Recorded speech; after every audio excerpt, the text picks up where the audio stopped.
Isang maulang gabi na malalakas ang mga kulog at kidlat ay hinahanap ng binatang si JB ang naiwala niyang proteksyong kwintas na bigay pa sa kanya ng kanyang yumaong lolo Ambo. Ngunit sa halip na kwintas ay iba ang nahanap niya ng gabing yun. Isang bagay na magsasangkot sa kanya laban sa puwersa ng mababangis na mga aswang. May 2 taong gustong maagaw kay JB ang nahanap niya ng gabing yun. Nanganganib naman kagad maagaw yun sa kanya dahil sa kanyang kahinaan, ang madaling magtiwala sa tao. Paano na kaya ang kaligtasan ng buong baryo ni na JB kung maaagaw sa kanya ang importanteng bagay na yun?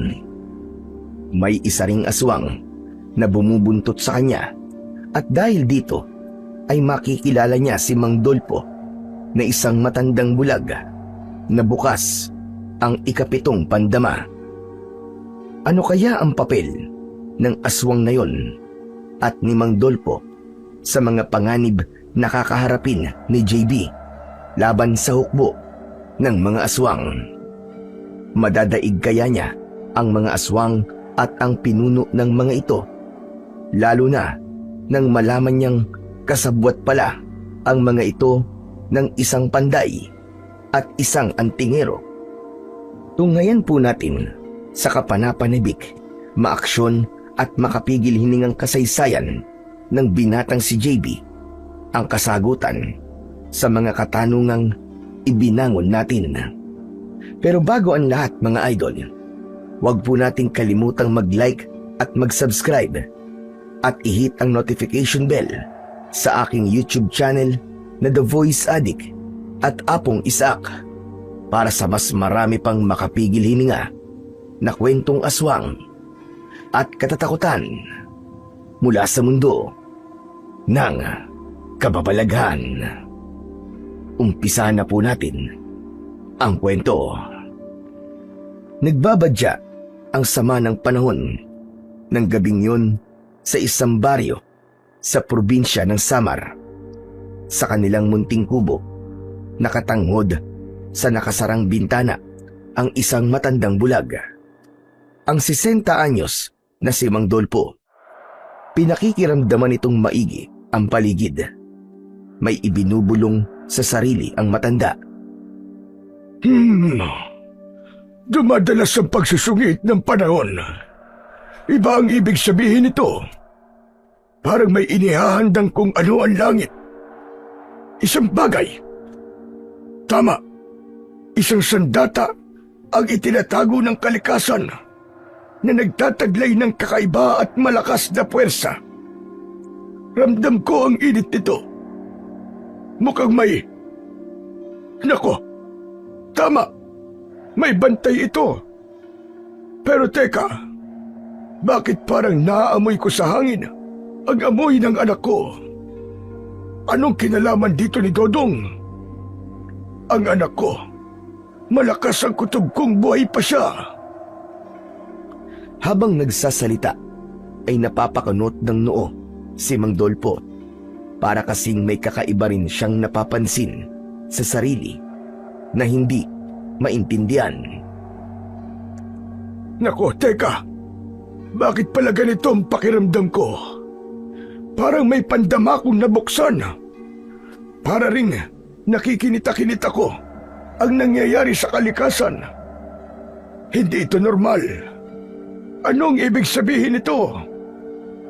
Sa labas ng kubo, sa may bandang mga puno ng saging, ay may aninong nagtatago roon. Hindi matukoy kung anong nilalang ito. Bumubulong ito sa sarili. Ang tinig nito ay magaspang at malaki na parang sa isang halimaw. Huwag kayong mag-alala, Ama. Sa kabila ng kalagayan nyo, ay di ko papayagang may mangyari sa inyo na masama. Naging kampon man ako ng dilim, ay sisikapin ko pa rin na ang kabutihan ang pananaigin.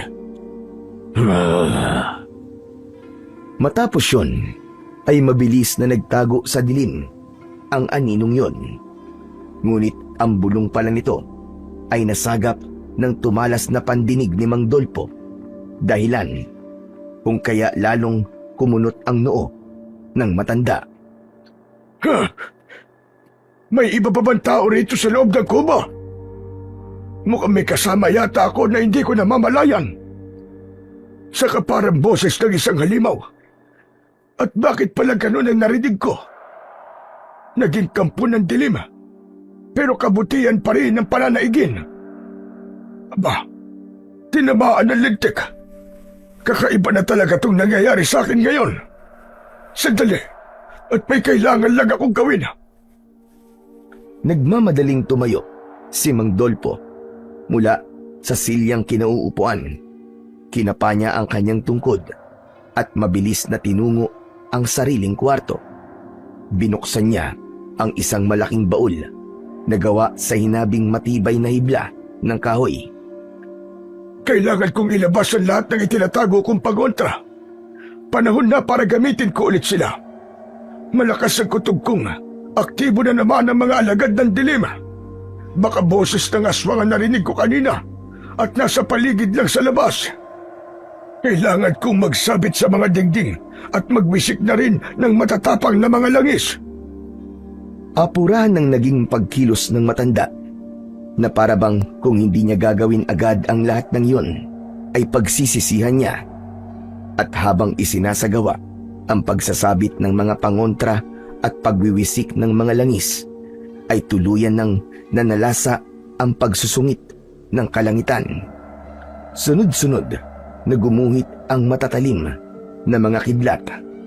Gayon din ang pagdagundong ng nagngangalit na mga kulog. Samantala, sa kabilang panig naman ng baryo, sa kabila ng malakas na pagbuhos ng ulan at pananalasa ng mga kulog at kidlat, ay nasa labas ang 50 anyos na si Eman. Isa itong kilalang panday ng baryo. Balot na balot ito ng kapote. Sa isang kamay nito ay hawak ang isang gasera at sa isa pa ay hawak naman ang isang mahabang itak. Sa bewang nito ay makikitang nakasabit ang ilang maliliit na mga botelyang may lamang mga langis. Malamang na mga pangontrang langis ang mga yon. Nasaan na kaya ang kutsilyong yun na ipinagawa sa akin ni Dodong? Kung bakit kasi hindi ko namataan kung saan banda yun tumilapon nang matapos ko yun. Sigurado akong may mutya ang kutsilyong yun. Pagkat mutyang metal pala ang ibinigay sa akin ni Dodong. Yun ang sabi sa akin ng antingerong si Mang Gustim. Sigurado rin akong hindi titigil ang madalas na pagsusungit ng panahon hanggat wala pang nakakahanap sa kutsilyong yun. Ako ang dapat makakuha nun. Hindi ako makakapayag na mapunta yun sa iba dahil ako mismo ang gumawa nun. Walang ano-ano ay isang anino ng isang nilalang ang biglang kumaluskos sa bandang likuran ni Eman. Maririnig ang pag-atungal nito.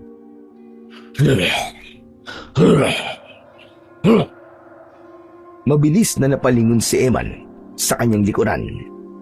Nanlaki ang kanyang mga mata nang mahagip ng liwanag ng gasera ang bulto ng nilalang na yon. Aswang, sinasabi ko na nga ba?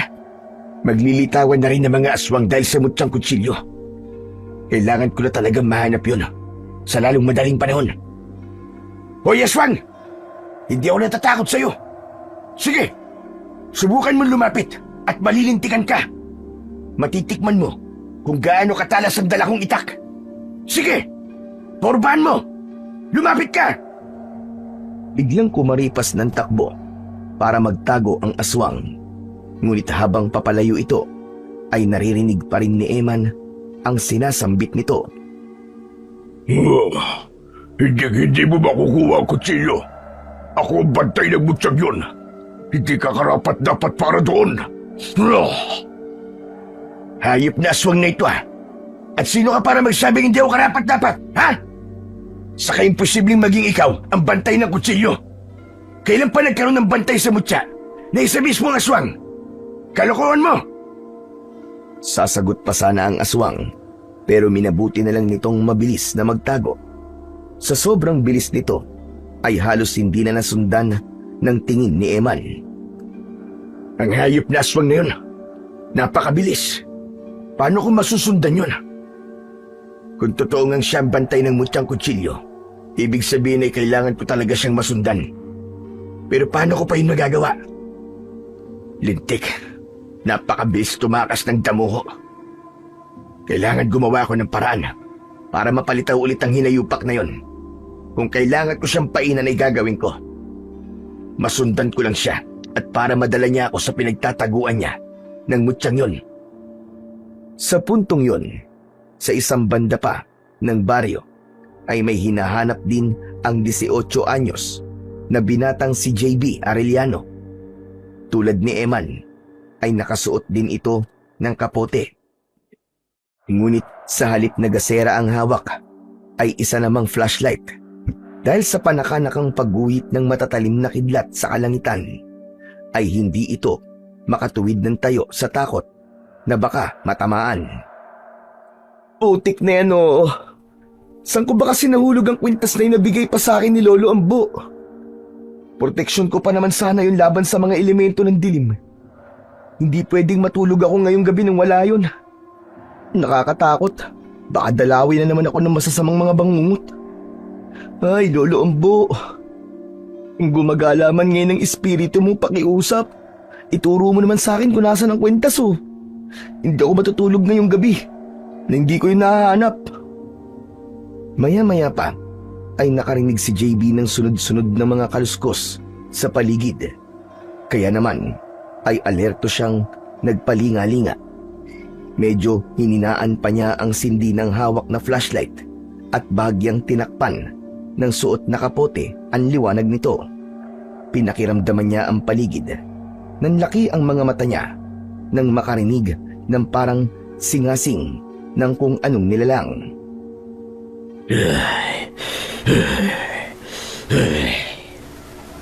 Diyos ko po, tunog kaya ng kung anong nilalang yun. Halimaw? Aswang? Diyos ko po, Panginoon ko. Lolo Ambo, protektahan mo po ako sa nakaambang panganib sa paligid.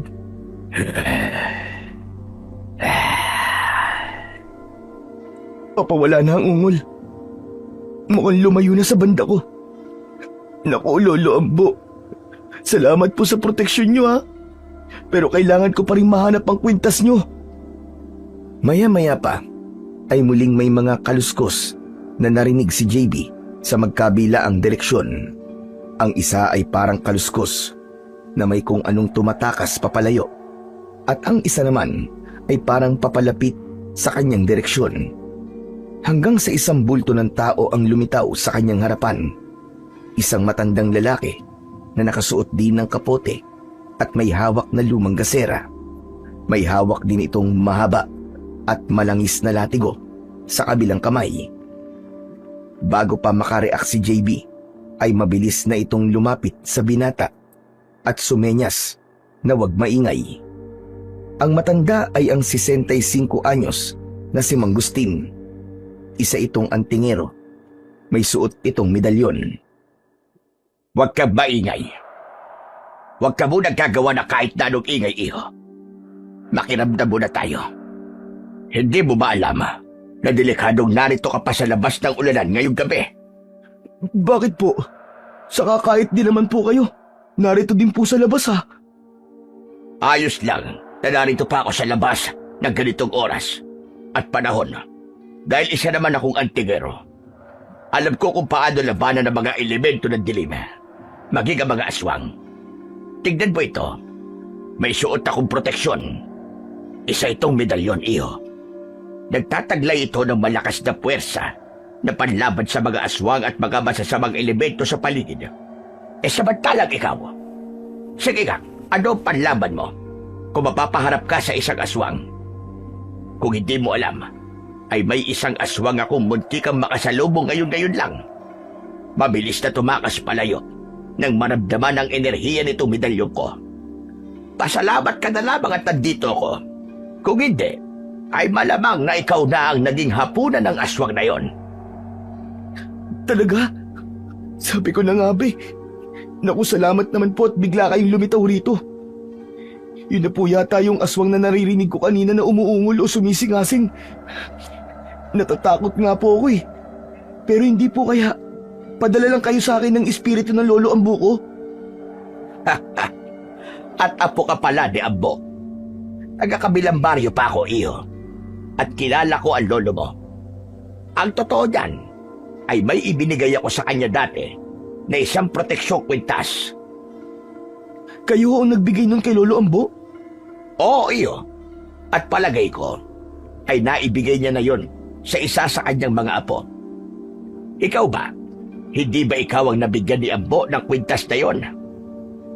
Naku, ang totoo po niyan eh. Yun nga po ngayon ang hinahanap ko. Kaya po nandito ako ngayon sa labas kahit umuulan at malalakas po ang mga kulog at kidlat. Naiwala mo ang kwintas. Aba, kung ganon, ay hindi mo na yun mahahanap pa. Oras na mawalay sa iyo ang kwintas na yon, ay kusa na itong matutunaw at mawawala. Ganon kabilis mawala ang proteksyong kwintas na napabayaan mo. Nangyayari yon para hindi ito makuha ng puwersa ng kasamaan. Ganun po ba? Naku po, naloko na. Lagot ako ngayon. Wala na po akong proteksyon. Tsak nadadalawin po ako ng mga masasamang bangungot kapag natulog ako ngayong gabi.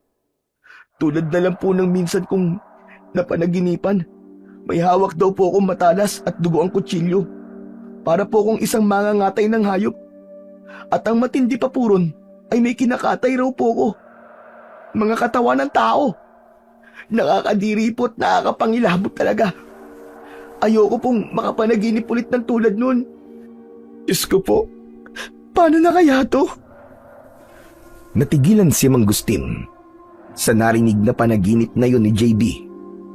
Malalim siyang napaisip habang matiin na nakatitig sa binata.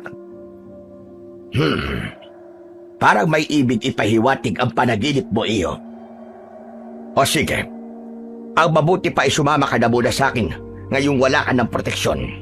At tamang-tama, may kailangan akong siguraduhin sa'yo. May kutob akong sangkot ka sa parang abnormal na mga nangyayari ngayon na pagdalas ng pagsusungit ng panahon. Ha?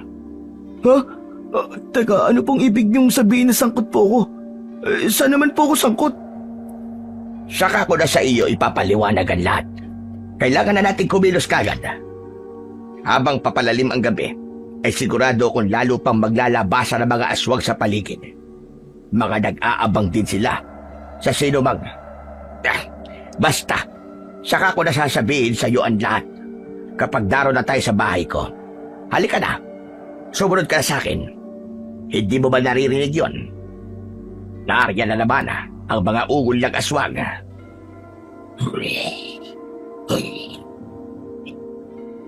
Naku, oo nga po no. Mukhang galit na galit ang aswang sa paligid ah. Tara na po kung ganun. Nakakatakot. Ayoko po malapa ng isang aswang. Talagang hindi ka dapat malapa, iyo. Sigurado kong magpapakalat ng kanilang lahi ang mga aswang. Yayang gawin ka nila kapag nagkataon. At nilisan na nga ng dalawa ang dakong kinaroroonan nila. Nag-abot din si Mang Gustin kay JB ng ilang dala nitong botelya na may lamang ayon dito ay pangontrang langis. Kahit anong magyari, iyo, ay wag na wag mo yang iwawala, ha? Takot dyan ang mga aswang at mga elemento ng dilim. Kapag may nagtangka sa iyo lumapit, ay wisikan mo kagad yan at mapapasok talaga sila ng matindi. Habang naglalakad sila sa dilim, sa maulang gabing yon, hindi pa man sila gaanong nakakalayo, ay nakasalubong na nila ang panday na si Mang Eman. Nagulat pa ito nang makita si Mang Gustin. Nang mapadako naman ang tingin nito kay JB, ay medyo napakunot ang noo nito. Aba, Mang Gustin, kayo pala yan. Hinahanap niyo rin ba mutyang kutsilyo? Para gano'n na nga, Eman. Pero hindi para sa akin. Gusto ko lang baka sigurong hindi ito mapapasa kamay ng mga elemento ng dilim at lalo na sa mga aswang. Saka gusto ko rin malaman kung sino ang makakakuha nito para matulungan at magabayan ko. Kailangan karapat-dapat ang makakuha noon. Ako ho ba, Mang Gustim? Palagay niyo po ba hindi po ako karapat-dapat para doon? Ako ho mismo nagpanday ng kutsilyong yun. Saglit na natigilan si Mang Gustim at lihim na tinantya si Eman. Napansin ni JB ang pasimpleng pagmata ng matanda sa lalaking karap nila. Ay, sa ngayon ay hindi ko pa masasabi, Eman. Hindi rin natin alam kung paano pumili ang mutya. Pero kung sakaling karapat-dapat ka, ay mabilis mo lang yung mahanap. Ang mutyang kutsilyo mismo ang gagawa ng paraan para makita mo itong muli. Kaya nga po hinahanap ko rin, Mang Gusting Gusto ko po sa akin yun mapunta. Pero teka, bakit kasama niyo tong apo ni Kaambo? Tinutulungan ba niyo siya? Hinahanap din ba niya ang mutyang kutsilyo? Hindi sa hinahanap niya ang hinahanap natin, Eman. Iba ang hinahanap niya. Yung naiwala niyang kwintas na bigay sa kanya ni Ambo. Proteksyon daw niya yun Sa malas ay mukhang hindi niya na yun mahahanap pa. Niyaya ko siya sumama sa akin para mabigyan ko siya ng panibagong proteksyon. Nako kung alam mo lang, pumuntikan na itong matsyempoan ng aswang kanina na nararamdaman itong medalyong ko. Nandito lang ang aswang na yon sa paligid. Gumagala-gala. Nakita ko rin ho ang aswang na yung kanina lang, Mang Gustim. Saka matanong ko lang po kayo, posible ho bang ang isang mutya ay binabantay ng isang aswang? Muling natigilan si Mang Gustim. Malalim na pinag-isipan yon. Depende, Eman. Pero posible. Bakit mo natanong yan? Ay, wala naman ho. Naisip ko lang po. Ganitong nagsusungit ang panahon, may isang gumagalang aswang. Naisip ko lang naman po na baka bantay ng mutya ang aswang na yon. Teka po pala. Binalingan naman ni Mang Eman si JB. Di ba JB ang pangalan mo? At ang bahay niyo ng lolo mo ay doon malapit sa sapa, tama ba? Oo, tama po. At kayo naman po si Panday Eman, di po ba? Magaling daw po kayo na panday. Aba, mabuti naman pala at kilala mo ko. Siya nga pala. Kapag nakapulot ka ng kakaibang kutsilyo na malapad, kung pwede ibigay mo sa akin. Ako kasi ang gumawa nun. May parte pa nun na kailangan kong puliduin. Ibigay mo sa akin. Biglang natigilan si Eman sa pagsasalita nang walang ano-ano ay gumuhit ang isang napakatalim na kidlat at tumama malapit lang sa kinaroroonan nila. Doon sa may bandang talayban, nakarinig din sila ng parang mahinang pagputok na para bang may kung anong sumambulat. Kasabay nito ay malakas na singasing ng isang aswang.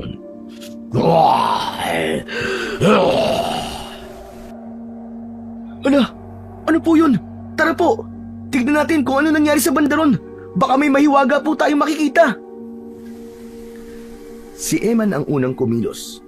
Nang wala nang sabi-sabi, ay mabilis na itong tumakbo sa may talayban. Napasunod na lamang sina Mang Gustim at JB. Nako, ibang pakiramdam ko nito. Mukhang tinamaan ng kidlat ang mismong hinahanap namin ni Eman na mutyang kutsilyo na matador. Ano po? Kutsilyo ng matador? Oo, iho. Halika na. Sumunod ka na sa akin. Hindi ka pwedeng maiwan na mag-isa at baka bigla ang dagitin ng aswang. Parang nalilito naman na sumunod si JB. Habang tumatakbo siya, ay naalala niya ang minsan niyang naging bangungot. May nabubuo siyang kutob. Nang makarating naman sila sa may talahiban kung saan tumama ang kidlat, ay pare-pareho pa silang nagulat sa kanilang nasaksihan. May nilikha ang kidlat na mababaw na butas sa lupa na nagsisimula ng pasukan ng tubig ulan. Ang tubig na pumapasok dito ay umuusok at kumukulo. Marahil ay dahil sa init na dulot ng impact ng kidlat. Sa di kalayuan sa butas na yon, ay nakita nilang nakalapag sa damuhan ang isang malapad na kutsilyo na umuusok din, at ang talim nito ay kumikislap-kislap sa tama ng liwanag ng daladala nilang gasera at flashlight. Ngunit sa tabi nito ay nakaharang ang isang pagkapangit-pangit at sobrang nakakatakot ang itsura na isang lalaking aswang. Maskulado ang katawan nitong malangis-langis at mabalahibo. Matutulis at mahahaba ang mga kuko nito sa mga kamay. Matatalas at matutulis din ang mga pangil nito sa maumbok na bunganga. Ang suot nitong damit ay sira-sira na. Walang sino man sa inyo ang pwedeng lumapit. Aswang, tingnan nyo! May aswang! Apwa inihinda ni Mang Gustim at Mang Eman ang mga hawak nilang latigo at matalim na mahabang itak. Mukhang tama ka, Eman. Isang aswang nga ang bantay ng mutyang kutsilyo ng matador. Humanda ka, Eman. Kailangan matalo natin ang aswang na yan para makuha natin ang mutya. Ikaw rin, JB, ihanda mo yung bigay ko sa iyong pagontrang langis. Wisikan mo ang aswang na yan kapag tinangkakang atakihin. Nanginginig ang mga kamay na binuksan ni JB ang hawak na botelyang may lamang langis habang nakamata sa mabangis na aswang na titig din sa kanya na parabang sinusukat siya. Nakipagtitigan siya rito hanggang sa hindi niya na namamalayang parang nakikipag-usap siya rito sa pamamagitan lamang ng kanilang mga mata. Para namang nakukuha niya ang ibig ipahiwatig nito nang may kung anong pasimpleng isinenyas ang isang kamay nitong nasa likuran nito na siya lang ang nakakakita. Hindi yun napansin ni Mang Gustim at Eman. Eman, ano? Sabay natin sugurin ang aswang na yan. At teka, ako palang mauna. Sisikapin ko siyang iligaw palayo. Ikaw naman, samantalayin mong sunggaban ng mutyang kutsilyo. Saka mo ko tulungan sa pakikipaglaban pagkatapos. Parang natuwa naman si Eman sa suwestyon ng matandang antingero. Sige Mang Gustim. Galingan yung iligaw ang aswang na yan, ha? Ako na ang bahala sa kutsilyo. Ngunit bago pa man, ay inunahan na silang sugurin ng aswang. Una muna ay dumakot ito ng putik at mabilis na nilundag ang dalawa habang inihahagis ang putik. Sa kasamaang palad ay tumama ang mga putik sa mga mata ni Mang Gustim at Mang Eman. Putik na yan, oo! Ang mga mata ko! Wala akong makita! Si Mang Gustim naman ay sinikap pa ring ihampas-sampas ang hawak na nilang isang latigo. Ngunit maliksi ang aswang. Mabilis itong nakakaiwas. Si JB naman ay mabilis na tumakbo papalapit sa umuusok pa ring kutsilyo. Dali-dali niya itong pinulot tulad ng iminuestra sa kanya ng aswang. Hindi niya na inalintanang mainit ito. Ramdam niya ang init pero parang hindi naman napapaso ang kanyang balat. Tulad ng nabasa niya sa mga mata kanina ng aswang na nakipagtitigan sa kanya, ay mabilis siyang tumakbo palayo at nagtago. Tinahak niya ang papunta sa bahay nila ng kanyang yumaong lolo Ambo. Ni hindi niya na nilingon kung ano na ang nangyari kina Mang Gustim at Mang Eman. At pati na rin sa aswang na noon pala ay mabilis na rin tumakas habang patuloy na pinapalis ng dalawa ang mga putik na kumulapol sa kanilang mga mata. Buwisit na yan. Akala ko'y tuluyan na akong mabubulag, ah. Lintik na aswang na yan, oo. Matinik pala ang loko. Lagot ka talaga sa akin ngayon. Ako man, ang hapdi ng mga mata ko. Pero teka nga, Eman. Nasa na pala ang aswang na yun? Pati si JB. Nasa na ang batang yun? Tinangay na kaya ng aswang? Kapwa luminga-linga sa paligid ang dalawa. Pero ni anino ng aswang at ni JB ay wala na silang nakita. Maya-maya pa ay sabay pa silang napalingon sa banda kung saan nakalapag kanina ang mutyang kutsilyo. Aba, nasa na pala yung kutsilyo, Mang Gustim? Wala na pala sa banda ron. Malamang ay tinago ulit ng aswang na yon. Pero mas inaalala ko ay yung apo ni Ambo. Sigurado kong hindi pala yun basta-basta matatangay ng aswang na yon. Binigyan ko siya ng matapang na langis na pagontra. imposibleng mga asang aswang. Nalapitan siya. Kung ganun ho, Ay baka ang JB na yun ang pumulot sa mutsang kutsilyo. Nako, kailangan mapuntahan natin siya para mabawi kong kutsilyo ni Dodong. Kutsilyo ni Dodong? Sino Dodong? Ibig sabihin, ay siya ang talagang may-ari nun. Oo, Manggustim. Siyang mataderong nagpagawa sa akin nun mula sa isang piraso ng hindi ko batid na piraso ng batong metal na sabi nyo nga ay dati mutya pala. Walang ano-ano ay biglang natigilan sa pag-uusap ang dalawa nang makarinig sila ng kakaibang ugong na papalapit sa kanilang direksyon. Teka, anong ugong yon? Naririnig mo rin ba, Eman? Palakas ng palakas ang ugong na sinundan ng mabibilis na mga kaluskos.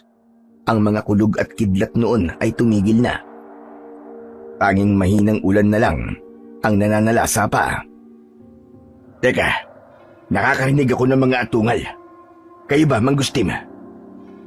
Mukhang naglabasa na ng tuluyan ng mga aswang.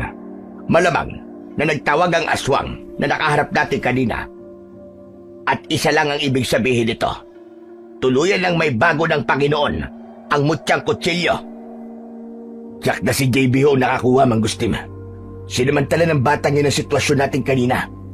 Kailangan ko siya mapuntahan kagad ngayong gabi rin ito. Kikilos na sana kagad si Mang Eman para puntahan si JB. Pero hahakbang pa lang sana siya nang mapansin niyang napapalibutan na pala sila ng mga aswang. Isa-isang naglitawan ang mga ito sa kahit saang direksyon. Anak ng teteng, humanda ka, Eman. Mapapalaban tayo ngayong gabi. Paluin mo ang botelya ko para may pangontra ka. Pahiran mo na rin yung dalawang itak. Magmadali ka! Nang gabing yun ay matinding napalaban ang dalawa sa ilang mga aswang na pumalibot sa kanila. Ang nangyari ay naging todo ingat ang mga aswang na matamaan ng itak at latigo ni Mang Eman at Manggustim.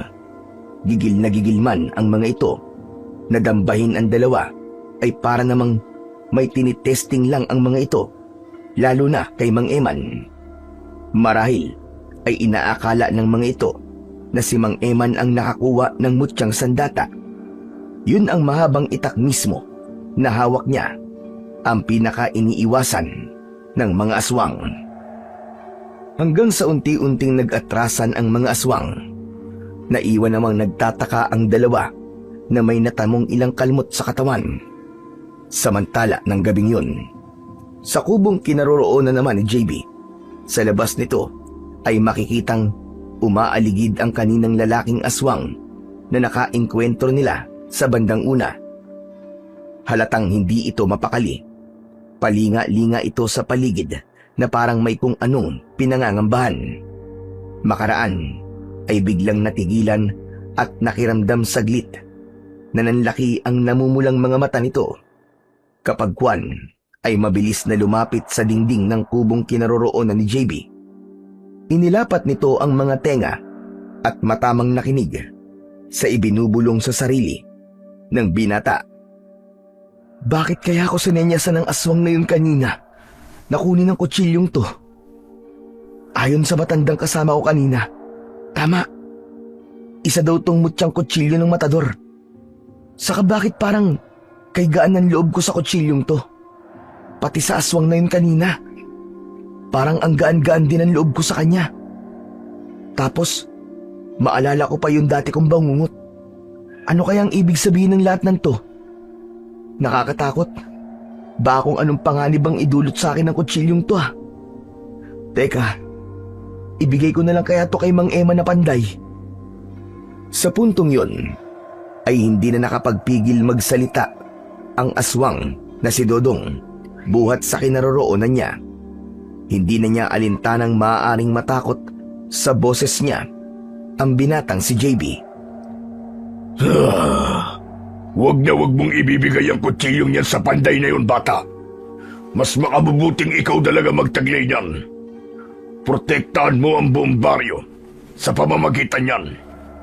Ngayon na pasakamay mo na yan, ay paniguradong maglalabasan ng mga aswang at magsisimula na sila sumalakay sa buong baryo. Sukat sa narinig ay labis ngang natakot si JB. Napaatras pa nga siya palayo sa dingding kung saan nagmumula ang tinig ni Dodong. Aswang! Teka, base sa boses mo, ikaw yung aswang kanina. Tama. Wag na wag kang papasok dito sa kubo ko. Kung di, gagamitin ko sa itong mutyang kutsilyo na to. Sige ka! Mabilis na tinangan ni JB. Ang kutsilyong noon ay medyo umuusok at mainit-init pa rin. Naramdaman niyang parang biglang may kung anong enerhiyang pumapasok sa kanyang kamay at dahan-dahang umaakyat hanggang sa kumalat sa buo niyang katawan.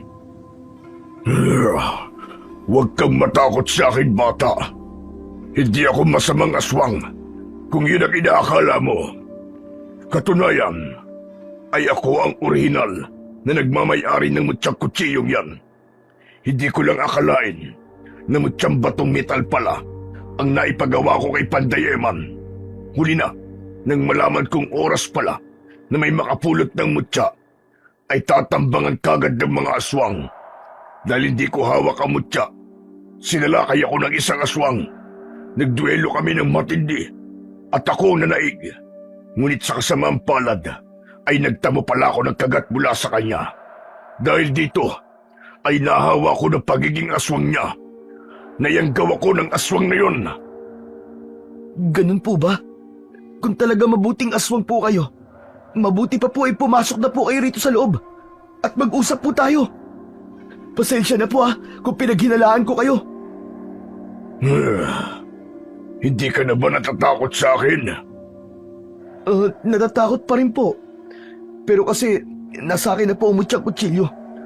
Oras na tangkain niyo pong lapain ako. Gagamitin ko po talaga sa inyo to.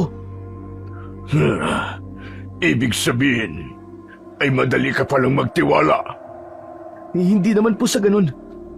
Basta po, may sarili po akong dahilan kung bakit madali po ako magtiwala. Pero wag na. Ayokong lumapit sa'yo at naaamoy ko ang sariwang dugo. Ayoko magpadala sa pagiging aswang ko. Hayaan mong gabayan na lang kita sa ganitong paraan. Ang importante ay sa'yo napunta ang mutyang kutsilyo ko. Hindi dapat yan mapunta kay Panday Eman o kahit sa antingerong si Mangustim. Po? Pero bakit hindi po dapat to mapunta sa kanila? Napag-alaman ko kasing may masamang balak si Panday Eman kung bakit gusto niyang makuha ang mutyang kutsilyo na yan. Kapag naging makapangyarihan siya ng dahil sa kutsilyo na yan, maghahari-harian siya sa mga aswang. Ganon din ang pakay ni Mangustim. Isa siyang masamang antingero. Pero si Mangustim po nagbigay sa lolo ang buo ng proteksyong kwintas. Palagay ko po hindi naman po siya masamang antingero. Hindi totoong proteksyon ng kwintas na yun. Sa lihim kong pagmamanman kay Mangustim, ay napag-alaman kong gumagamit din pala siya ng kapangyarihang itim. Pinagsasama niya pagiging antingero niya at ang kapangyarihang itim. Kaya wag na wag kang magkakamaling magtiwala kaagad-agad kahit na sino sa kanilang dalawa. Sa kanyang mga napag-alaman ay napapaisip ng malalim si JB. Habang nag-iisip ay napapakamot siya sa kanyang baba at naniningkit ang kanyang mga mata. Hayaan niyo po pag-iisipan ko po mga sinabi niyo. Pero ngayong aswang na po mismo kayo. Ano po ba ang balak niyo? Ganito, bata. Ano nga palang pangalan mo? JB po. JB po ang pangalan ko. Kayo po ba? Dodong naman ang pangalan ko. Makinig ka.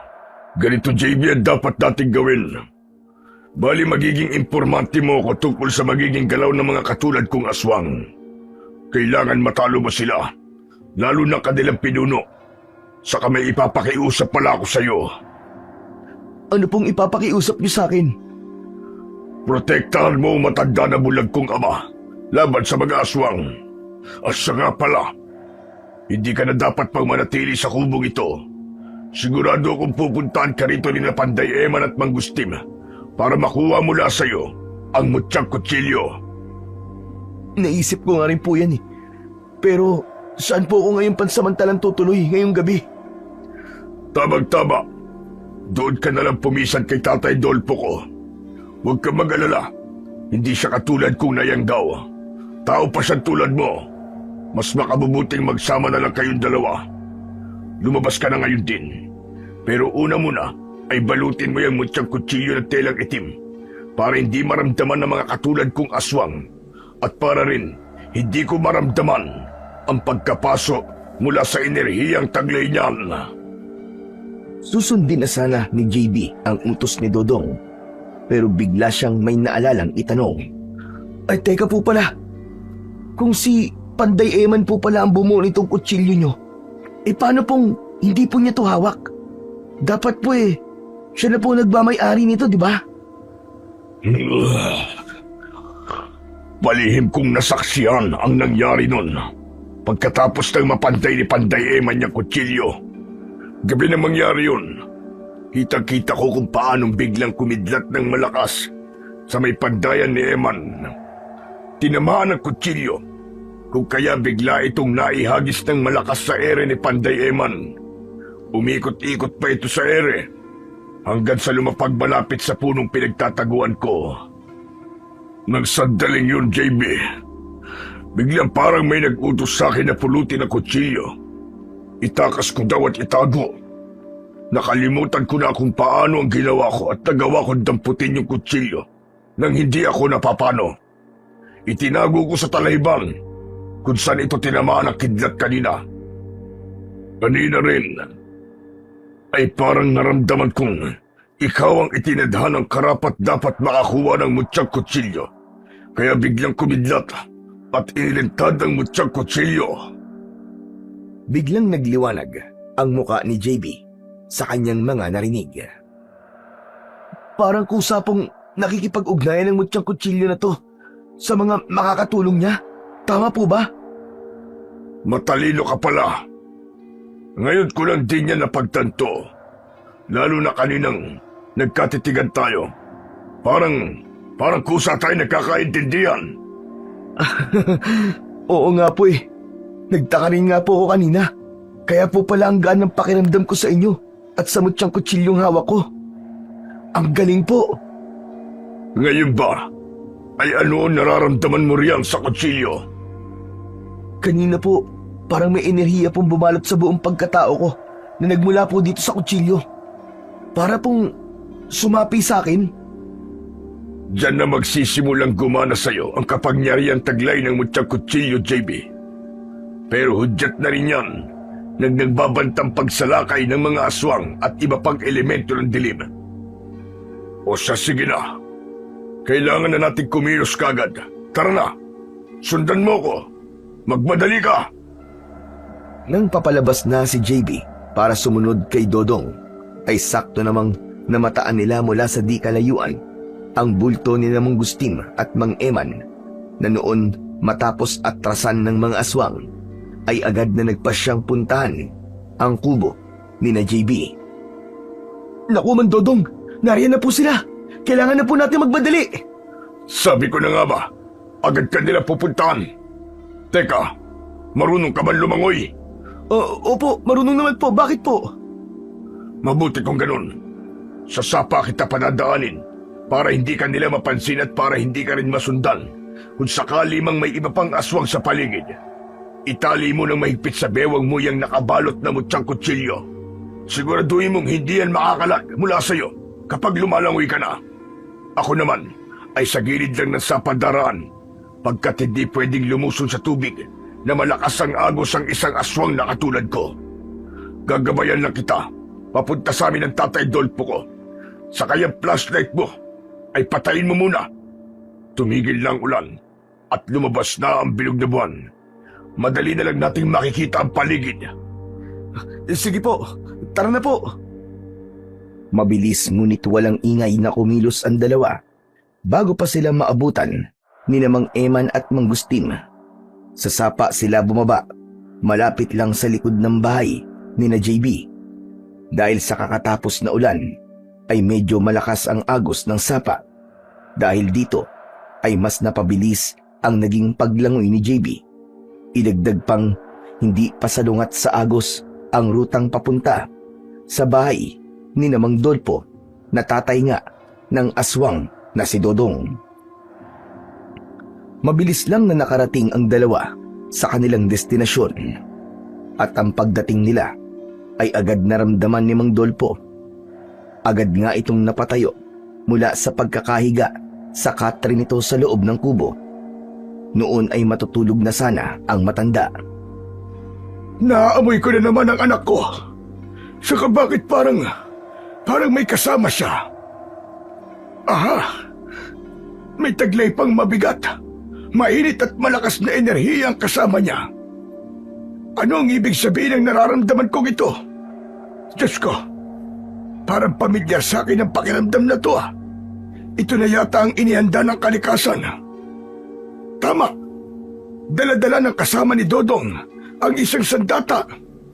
Isang mutyang sandata. Pero mahabaging Diyos na langit. Nakikinita-kinita ko rin sa balintataw ko ang isang madugong pakikipaglaban sa puwersa ng mababangis na mga aswang. Nakapainsa na ulit ni Mang Dolpo ang kanyang baul sa pamamagitan ng hawak na tungkod para maglabas pa ng mas maraming mga pangontra nang marinig niyang may mahinang kumakatok sa pinto ng kubo. Kaya sa halip ay ang pinto kagad ang nilapitan nito. Ngunit hindi niya kagad binuksan ang pinto. Nagsalita muna siya. Dodong anak, ikaw ba yung nasa labas? Dodong, sumagot ka. Hindi ko bubuksan ang pinto hanggat hindi ka sumasagot. Tumikhim muna si Dodong sa tangkang ibahin ang boses at ibalik sa dati. Pero nang magsalita siya ay hindi naman umepekto. Tunog aswang pa rin ito. Itay, ako nga po ito si Dodong. Pagbuksan niyo po ng pinto ang kasama ko. Aba, at bakit ganyan ang boses mo, anak? Parang sa halimaw. Ikaw ba talaga yan, Dodong? Sa puntong yun, ay sinenyasan na ni Dodong si JB na magsalita. Lolo Dolpo, ako po ang kasama ni Kuya Dodong. Patawad daw po kung naging isa po siyang aswang. Yun daw po ang dahilan kung bakit hindi na po siya nagpapakita sa inyo. Pinoprotektahan lang daw po niya kayo sapagkat ayaw niya po kayong malapa. Paano ako makakasiguro sa inyong dalawa? Hindi niyo ako basta-basta maiisahan. Ako po talaga ito, Itay. May kakaiba po kayong pandama. Hindi po ba? Bakit hindi niyo po paganahin sa aming dalawa? Taglit na natigilan si Mang Dolpo at lalo pang nakiramdam. Lalong tumapang ang amoy ni Dodong at maging ang enerhiyang taglay ng mutyang kutsilyo ni JB. Dodong anak ko, sabi ko na nga ba at buhay ka pa? Kaya pala naaamoy pa kita madalas sa paligid. Saka teka pala, Dodong. Ay, tama. Ikaw yung narinig ko bandang una. Kaboses na kaboses mo. Ikaw nga din yan, Dodong anak. Dahil natiyak na ni Mang Dolpo na si Dodong nga ang dumating, ay mabilis niya nang binuksan ang pinto. Dodong anak, lumapit ka sa akin. Gusto kitang mayakap ng mahigpit. Noon pa kita pinananabikan, anak ko. Maging si Dodong ay naiyak na rin sa tagpong yun. Halatang gustong-gusto niya ring yakapin ang ama.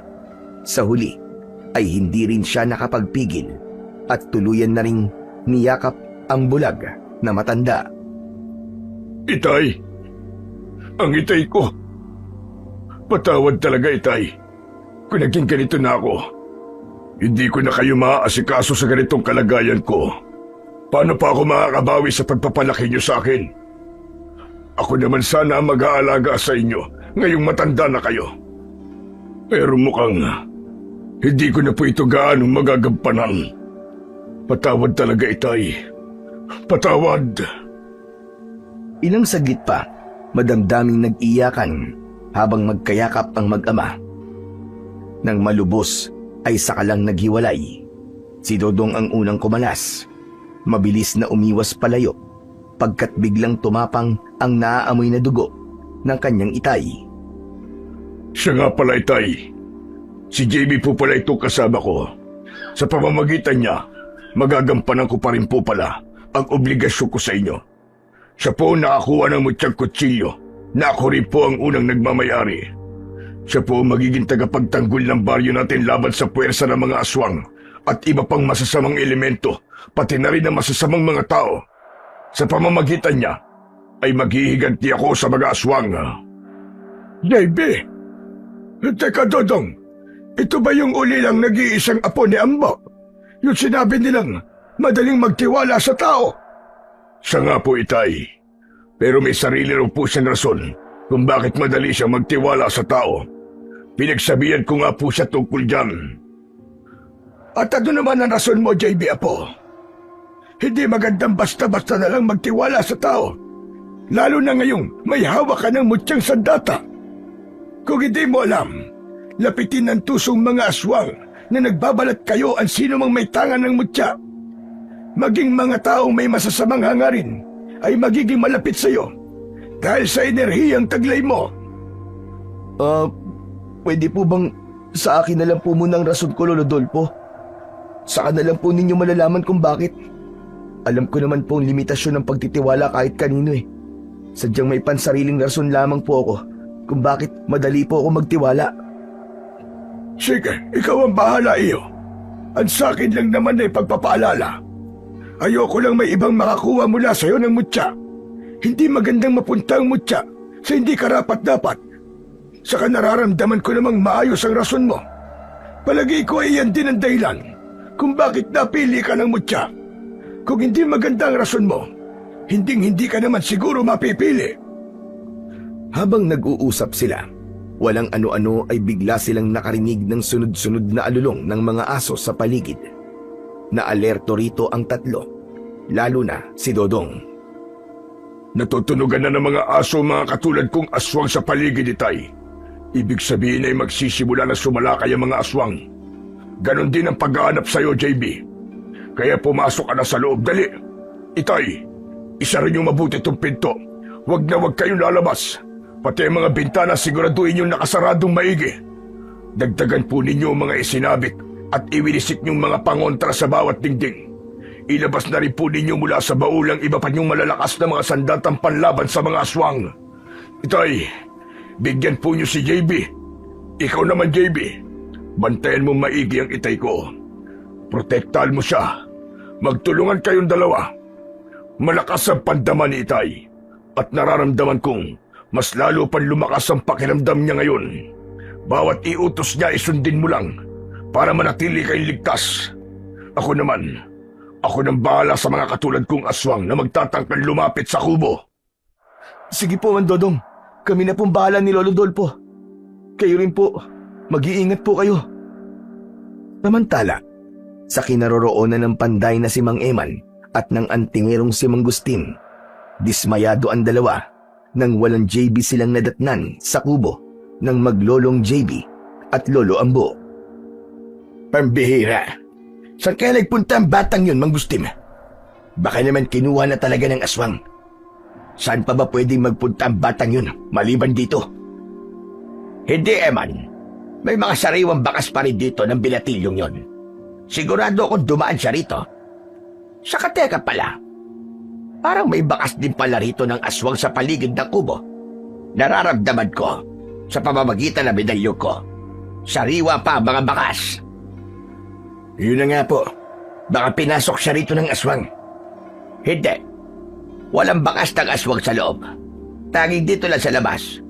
Lalo na sa may bandang bintana, malapit sa dingding na ito. Baka rito siya sa labas tinambangan, Mang Gustin. Hindi ka nag-iisip na maayos, Eman. Sa bagay, hindi mo nararamdaman ang bakas ng aswang na pares ko dahil wala ka namang medalyon. Halika, sumunod ka sa akin. Sundan natin ang mga bakas sa paligid na tinahak ng aswang kasama si JB. Nararamdaman talaga ninyo sa pamamagitan ng medalyon nyo? Oo naman. Malakas kaya ang kapangyarihan ng medalyon kong ito. Kung ganun, masusundan pa rin pala natin sila sa pamamagitan po niyan. Kailangan po nating madiliin ang paghanap sa kanila. Narinig niyo ba ang mga alulong ng mga aso? Sa pagkakaalam ko, ay hudyat yun na nakakakita sila o nakakaramdam ng mga elemento sa paligid. Malamang po na lalong naglalabasan ng mga aswang. Tama ka. Kaya humanda ka rin, Eman. Maging alerto ka sa paligid habang sinusundan natin ang mga bakas. Mag-obserba ka habang nakasunod sa akin. Sa sapa nakarating ang dalawa kung saan dumaan sina JB at Dodong. Bakit dito tayo napadpad, Manggusting? Huwag niyong sabihin, dito sa sapa sila dumaan. Putik na yan. Ganun na nga. Dito sila dumaan. Ang iniisip ko lang ay paano kayang nakalusong dito ang aswang. Baka sinadya ni JB na dito lumusong dahil alam niyang hindi siya tatangkaing sundan ng aswang. Teka ho, wala na po ba kayong nararamdaman bakas ng aswang sa paligid dito? Kinapang maigi ni Manggusting ang suot na medalyon at nakiramdam ng maigi. Teka, meron pa palang ibang bakas sa paligid. Sandali at titiyakin ko lang kung saan banda. Dito, Eman. Sa gilid pala ng sapa dumaan ang aswang. Sinundan pa rin ito si JB habang lumalagoy sa tubig. Sundan ho natin. Ganun na nga ang ginawa nila. Sinikap nilang sundan ang rutang tinahak ni Dodong sa matalahib at masukal na gilid ng sapa. Hanggang sa napapamurang biglang napatigil si Manggustim. Anak nang, biglang dumami na ang bakas na mga aswang sa banda rito, Eman. Hindi na lang iisang aswang ang dumaan dito. Marami. Alerto ka, sapagkat posibleng gumagala-gala lang sila sa banda rito. Ibig sabihin, ay hindi na po natin masusundan kung saan posibleng nagtatago si JB. Hindi na po natin maaagaw ang mutyang kutsilyo. Baka gumana na po sa kanya ang kapangyarihang taglay nito. Hindi yung basta-bastang gagana sa kanya, Eman. Kahit lumipas ang isang gabi, kahit kinabukasan pa, ay may tsansa pa tayo mabawi yun sa kanya. Saka baka nakakalimutan mo ng antingero ko. Kaya kong kontrolin ang mutyang yon sa pamamagitan nitong medalyon ko. Ganun po ba? Kung ganun bukas na lang po natin siya hanapin. Ganitong mahihirapan tayo ngayong gabi. Teka ho pala. Parang malapit na ho pala tayo sa ilang kabahayan dito malapit sa sapa. Mabuti pa ho, makisilong na muna tayo sa pinakamalapit na bahay. Ayun ho, Manggusting. May kubo sa banda ron. Naku, tama. Kubo po yata tayo ni Dodong mismo. Ano ka mo? Doon ang bahay nung nagpagawa sa ilang kutsilyo gawa pala sa batong metal. Oo, mabuti pa po. Ay doon na tayo dumiretso. Matagal ko na rin pong hindi nakikita ang Dodong na yun at ang tatay niyang bulag. Ngunit ng sandaling yun pala, ay nasa paligid lang si Dodong. Kanina pa ito nagpipigil na makalikha ng anumang ingay at bastang nagmamasid at nakikinig lang.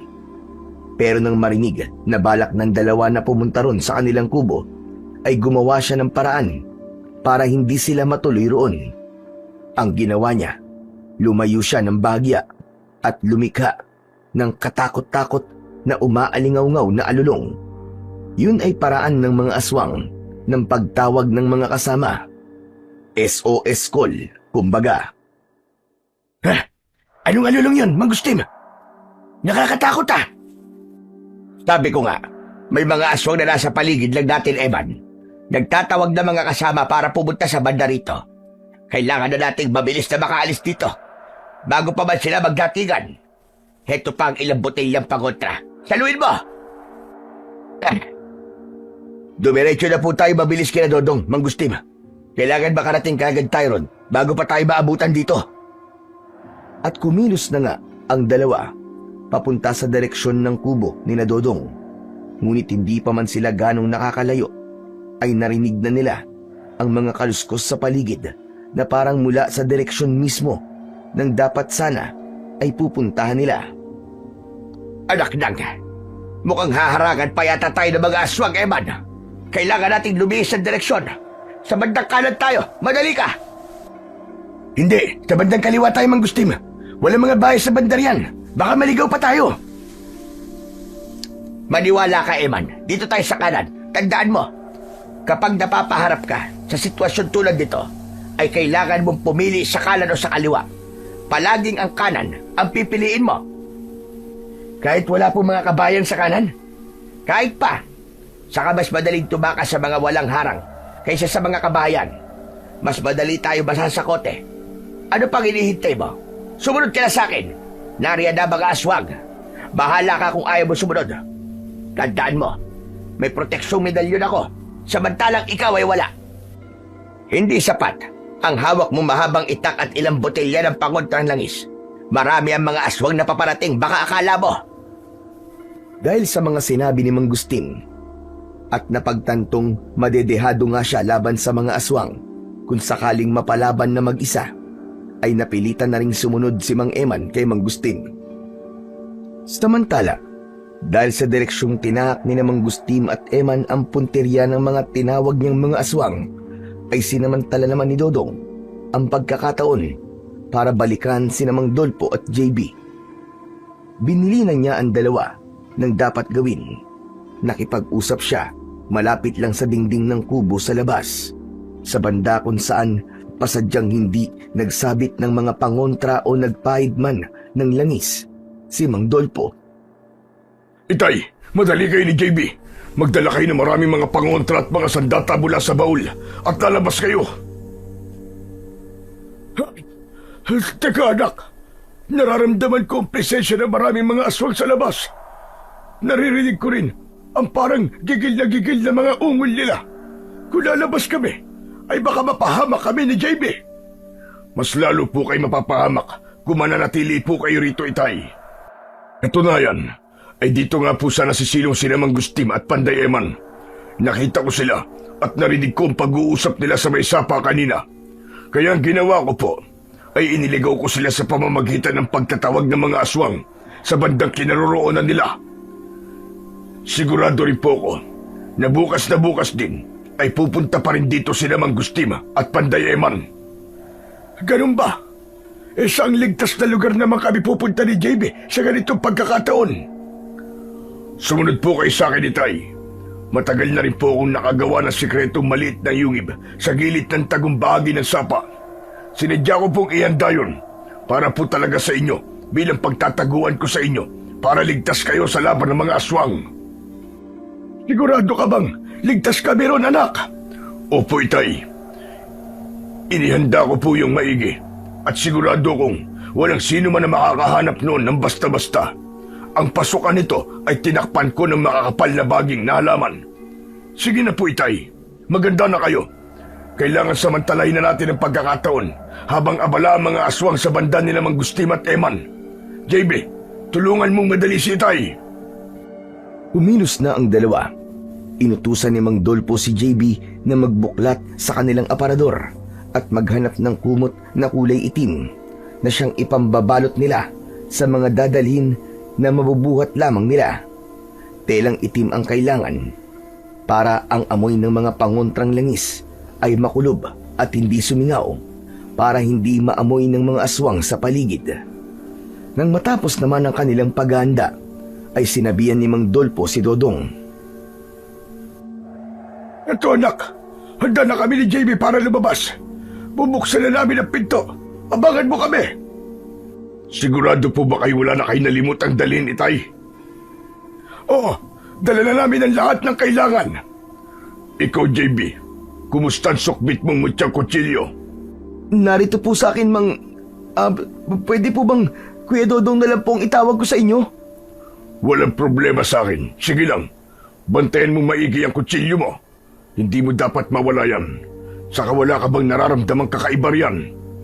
Meron, Kuya Dodong. Kanina po, nararamdaman kong umiinit at parang kumikibot-kibot po sa may tagiliran ko. Nako, senyalis na yan ng nagbabantang panganib na mangyayari kung magtatagal pa tayo rito. Paano, tara na. Sumunod na lang kayo sa akin. Ingatan niyong bawat pagakbang. Hanggat maaari ay iwasan niyong gumawa ng ingay. Alalayan mo maigi si Itay, JB. Opo, Kuya Dodong. Huwag niyo po kaming alalahanin. Sa kasabi mo nga po, ay malakas naman ang pakiramdam ni Lolo Dolpo. Ang tinahak nilang daan ay patungo na naman sa sapa. Sa mababaw na bahagi ng sapa, lumusong si Mang Dolpo at JB habang nakasunod sila kay Dodong na nasa gilid naman ng pangpang dumaan. Dodong, anak, malayo pa ba ang sikretong yungib na sinasabi mo? Hindi naman po ganun kalayo, Itay. Huwag kayo mag-alala. Hindi tayo ganun magtatagal. Maya-maya lang po, ay naroon na tayo. Patuloy na kumilos ang tatlo hanggang sa maya-maya pa ay biglang natigilan si Mang Dolpo. Nagdali, Dodong anak! May nararamdaman akong presensya ng ilang aswang sa paligid. Naiiba ang enerhiya nilang taglay kumpara sa'yo. Naaamoy ko rin sila. Mas matapang ang kanilang mga amoy. Naku po, palagay ko ay mga aswang na mas mataas ang ranggo. Baka mga alipores mismo na pinuno ng mga aswang. Kapwa kinilabutan sina Mang Dodong at JB sa kanilang narinig. Saan banda po ang direksyon nila, Itay? Baka kailangan nating lumihis ng ruta. Mukhang pasunod sila sa atin, anak. Parang may kung anong bagay silang natuntun mula sa atin. Hindi kaya natuntun nila ang mutyang kutsilyo ni JB? Nako, teka po at kakapain ko lang po ang kutsilyo. Nalihis po pala ang balot nito. Kaya Dodong, medyo nalantad ang ilang parte. Sandali, aayusin ko lang po ang pagkakabalot. Madali ka, JB. Ilubog mo sa tubig. Sa ilalim ng tubig mo ayusin para mailigaw kung ano ang sumisigaw mula riyan. Bilisan mo at kakailanganin na rin nating magmadaling makalayo buhat dito. Ngunit habang ginagawa yun ni JB, walang ano-ano, ay biglang napasigaw si Mang Dolpo nang may maramdaman sa paligid. Bugdong anak, sa likod ka ni JB. May aswang sa bandang likuran niya. Pagkasigaw pa lang ni Mang Dolpo, ay bigla na ngang may isang aswang ang padambang lumundag sa may likuran ni JB. Ang binata sana ang sunod-sunod na makakalmot ng matutulis at matatalas na mga kuko nito. Kung hindi lang naunang lumundag si Dodong. Si Dodong sa halip ang nakasalo ng mga kalmot ng aswang. Sumingasing na naglaban ng dalawa. Maririnig ang nasasaktang pag-ungol ni Dodong. Parehong napapaso ang dalawang aswang sa tubig, kung kaya paahon silang patuloy na naglaban. Dahil sa nakikitang parang nadedehado si Dodong, ay tatangkain sanang tuluyan ng ilantad ni JB ang binabalot na mutyang kutsilyo, pero narinig niya ang babala ni Dodong nang mapansin ang balak niyang gawin. Huwag! Tumigil ka! Huwag mong ilalantad yan, JB! Huwag mo na ngayon! Pero paano ka, Kuya Dodong? Anong pwede namin gawin para matulungan ka?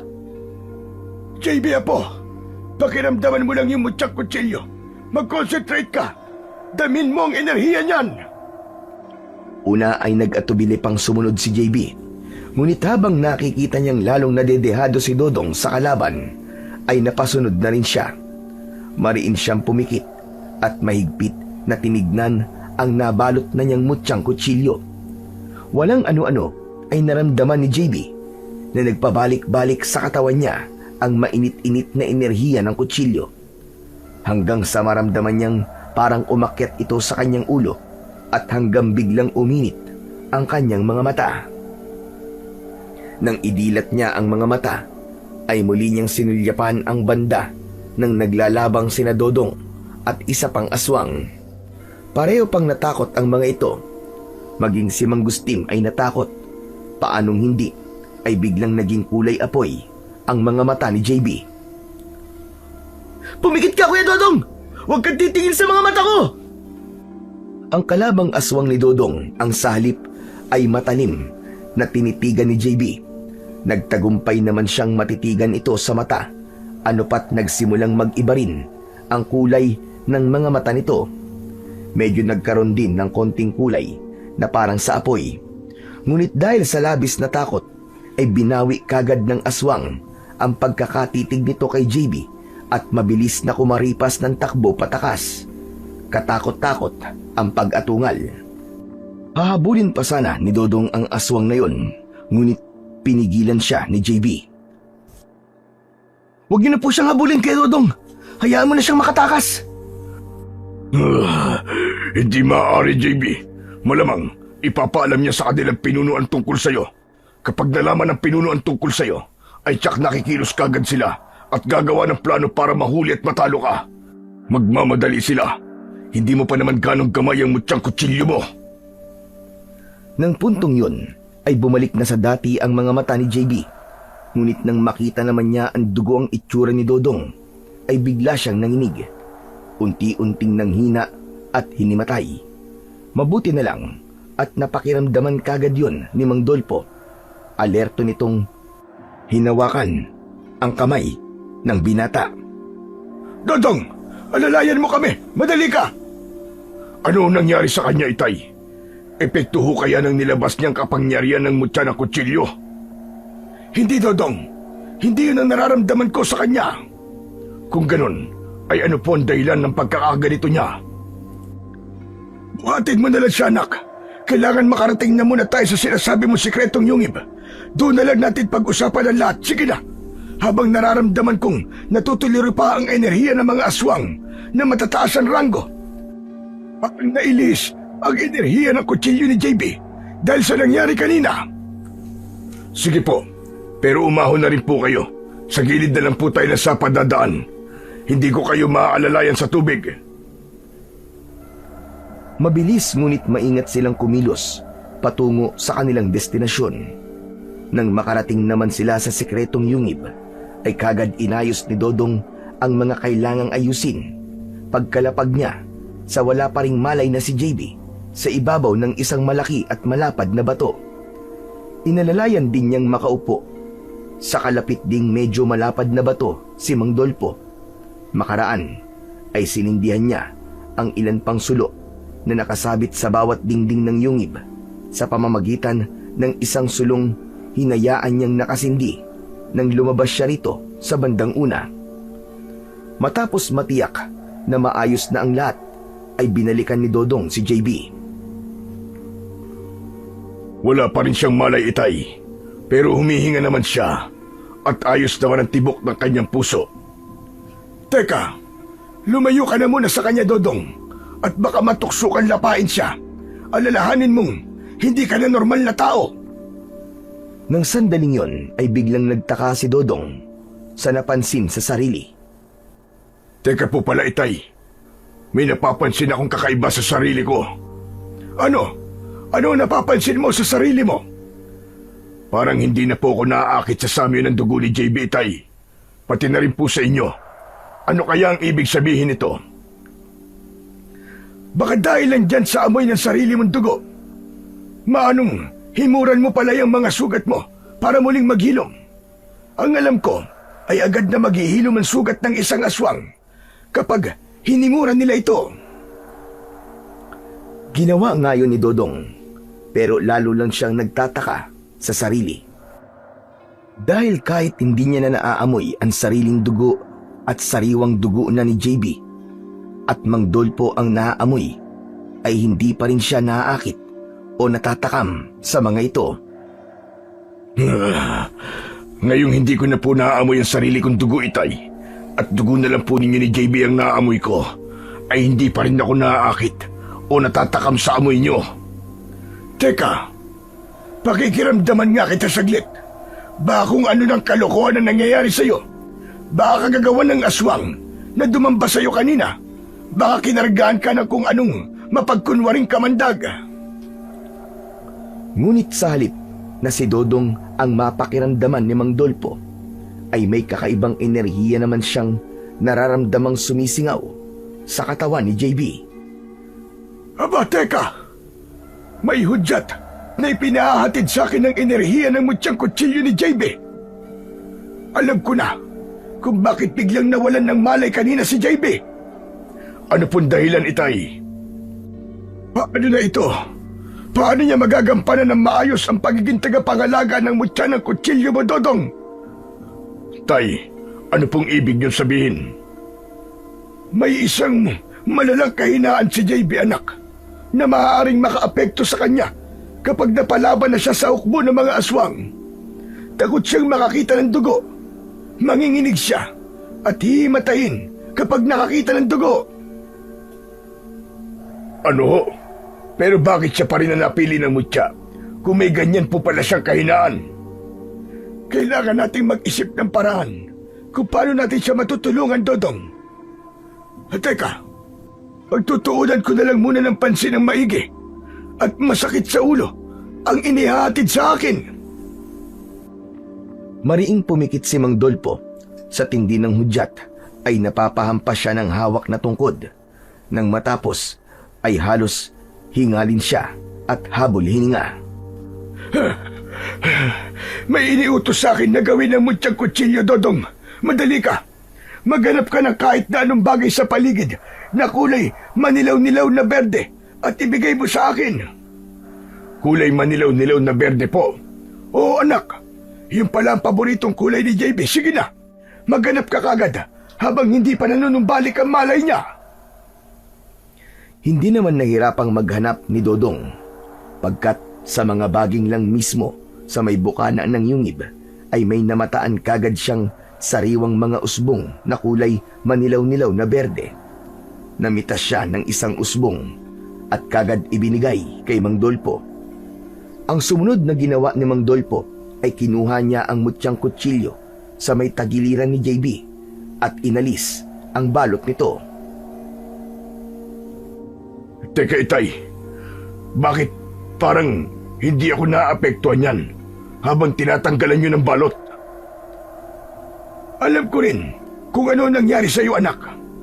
Sinamantala pala ng enerhiya ng mutyang kutsilyong ito na lihim kang ihanda para sa gagawin ko ngayon para maayos natin ang kahinaan ni JB. Nangyari ang lahat kaninang kinarga mo si JB, anak. Nang madikit ang balat mo sa kanya, ay humawa sa balat mo ang enerhiyang lumulukob sa kanya mula sa kutsilyo. Ang nangyari, nabaliktad ang pang-amoy mo sa kanyang dugo. Pati rin pala ako ay nalagyan din ng enerhiya dahil nadidikit din ako kay JB. Kaya kahit pati dugo ko ay hindi na rin mabango sa pang-amoy mo.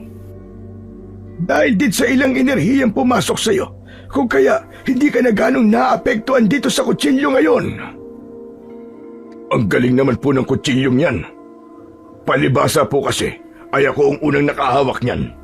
Mukhang yun po ang mas tamang paliwanag kung bakit naging posible ang lahat ng ito, Itay. Ganun na nga.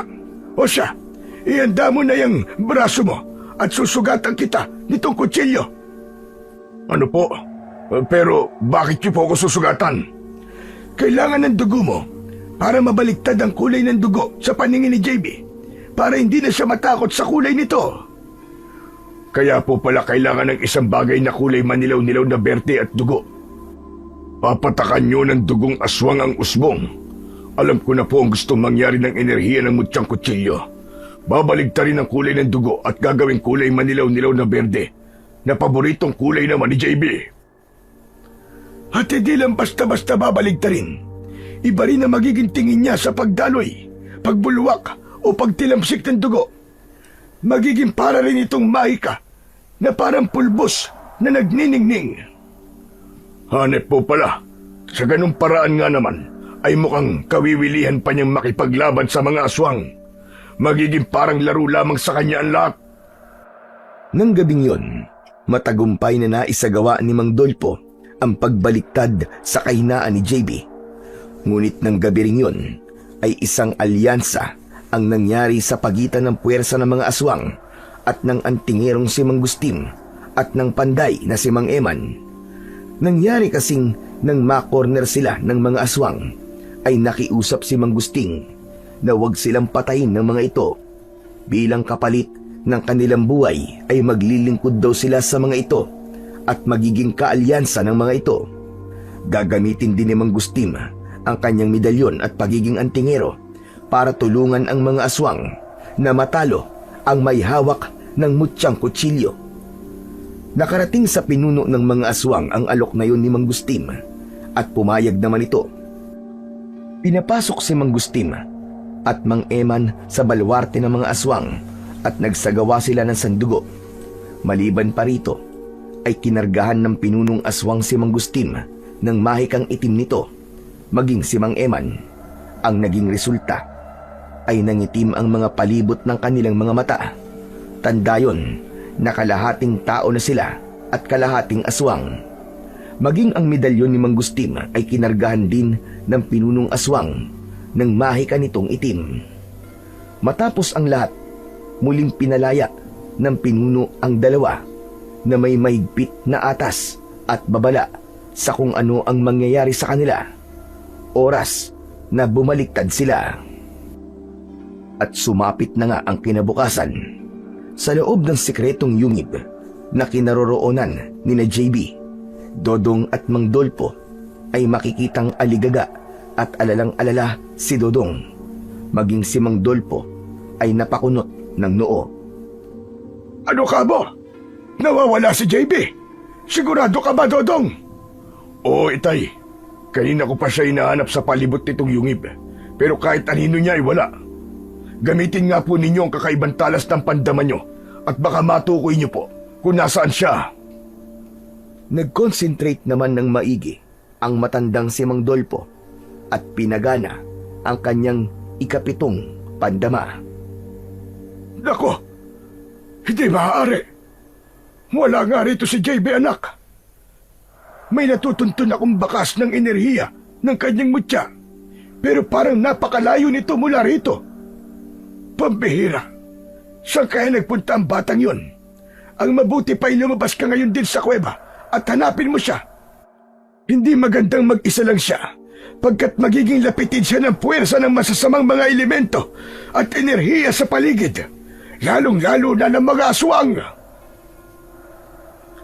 Ngunit lingid sa kaalaman ng mag-amang Dodong at Mang Dolpo, ay pinuntahan pala ni JB ang bahay mismo ni Mang Gusting na nasa kabilang baryo pa.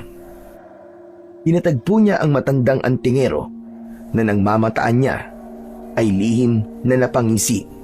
Kunwaring alalang-alala itong sumalubong pa sa binata. JB, iho! Diyos ko, ikaw ba yan? Dako, pumasok ka rito, magmadali ka. Saan ka ba pumaroon simula kagabi? Ikaw talagang bata ka. Talagang nag-alala ko sa'yo. Akala ko kung ano na nangyari sa'yo. Hinanap ka namin kung saan-saan kagabi ni Eman. Mabuti na lamang at buhay ka pa pala. Natigilan sa pagsasalita si Mang Gustin nang biglang ilahad ni JB sa harap nito ang mutyang kutsilyo.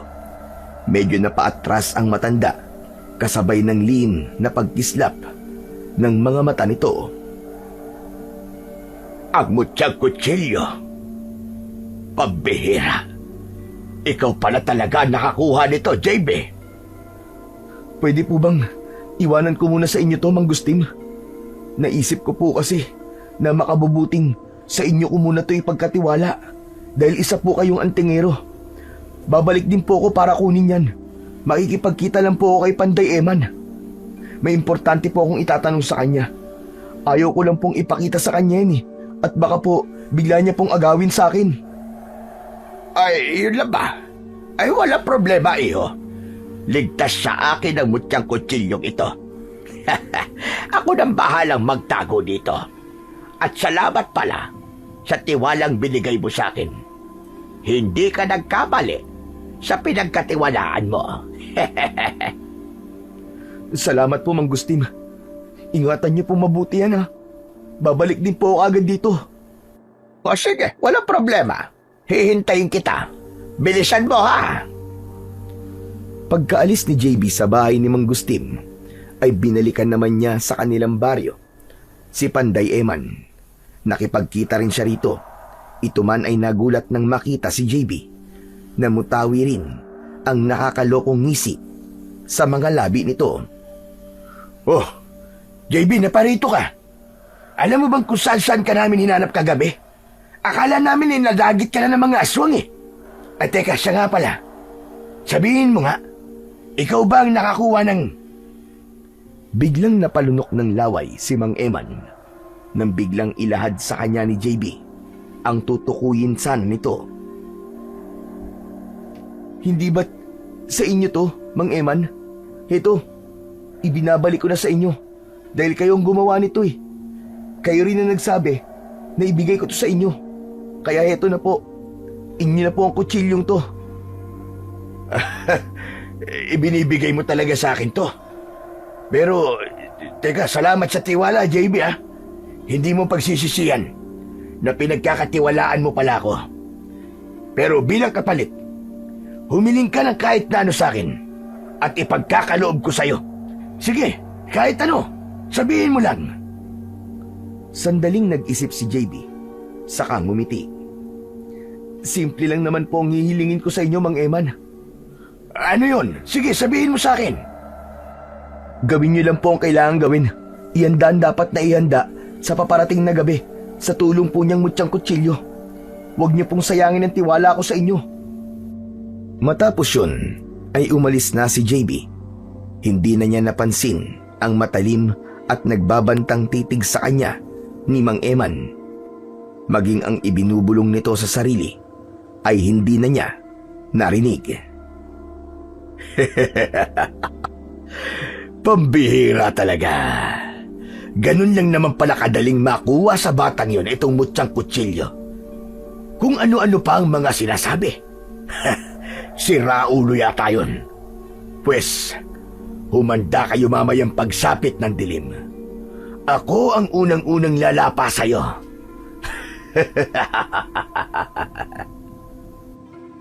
Hindi sa sekretong yungib nagbalik si JB. Sa halip ay sa kubo nila ng kanyang lolo Ambu siya pumaroon. Sa loob nito ay nagsagawa siya ng kakaibang ritual na itinuro sa kanya ng espiritu ng mutya ng kutsilyo sa kanyang panaginip. Habang isinasagawa niya yon, lihim na naglalabas ng manipis na puting usok ang naging 2 kopya ng mutyang kutsilyong ibinigay niya kina Mang Gustin at Mang Eman. Ang mga usok na ito ay hindi na malaya ng dalawa na pumasok sa kanilang mga ulo. Samantala, sa yungib naman na kinaroroonan ni Mang Dolpo at Dodong, biglang naalerto ang ika-7 pandama ng matanda. Kaya pala ay may hudyat na inihahatid dito ang espiritu ng mutyang kutsilyo. Ano nangyayari sa akin? Ano itong mga nakikita kong pangitain sa balintataw ko? Dodong anak, lumapit ka rito, bilisan mo. Alalayan mo ako pagkat malakas ang hudyat na nasasagap ko. Parang nagbumula ito sa enerhiya ng mutyang kutsilyo ni JB. Ha? Sandali at nariyan na po ko, Itay. Heto, kumapit po kayo maigi sa akin. Itay, ano po bang nakikita ninyo? Nakikita ko si Panday Eman at kasama niya ang isang matanda na nasa baluarte ng mga aswang.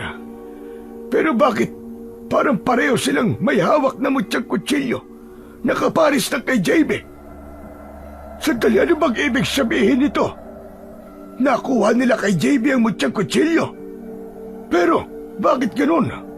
Bakit dalawa? Ho, hindi pwede yun, Itay. Si JB, hindi niyo po ba siya nakikita?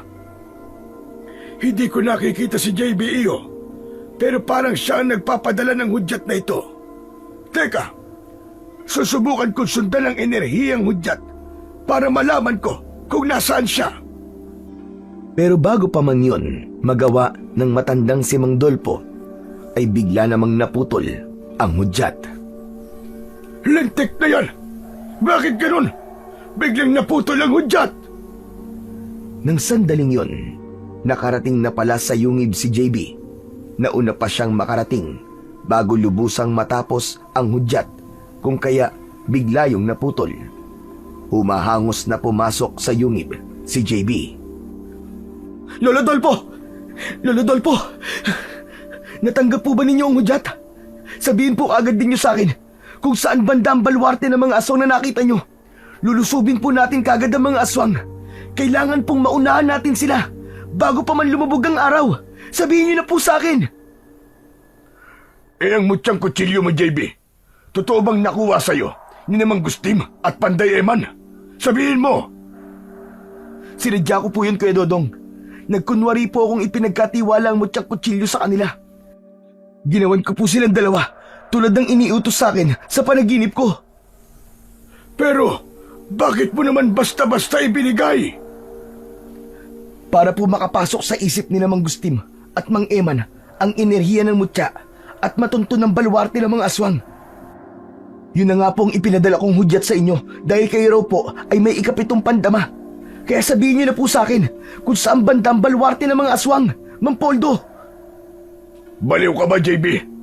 Paano naman tayong lulusob dun? Ngayong ganyang wala na sa'yo ang mutyang kutsilyo. Sige nga, paano natin magagawa yun? Sandali, Dodong.